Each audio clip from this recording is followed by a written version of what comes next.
Hello, what is your name? My name is Leia Mirasol, How old are you? 36 years old, What is your religion? a Roman Catholic. Are you married?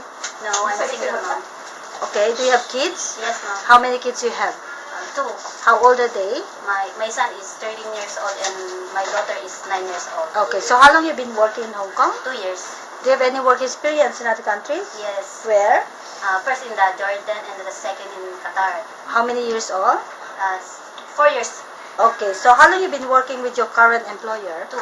Where's your employer living in? And Chungkingde. How many square feet of your employer's house? 150. How many family members there? 5. How many children? 2.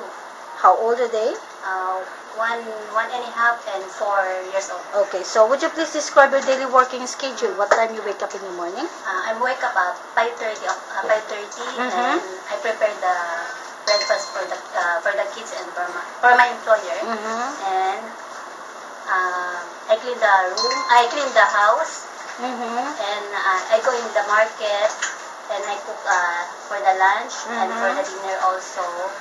And I bring the kids in the school, and then I will pick up in the afternoon. And Okay, do you go market? yes, Okay, so what time you cook for the dinner? at 6 o'clock, What time they eat? at 7, Okay, so what time you go to bed? 9 o'clock. Okay, thank you so much. You're welcome.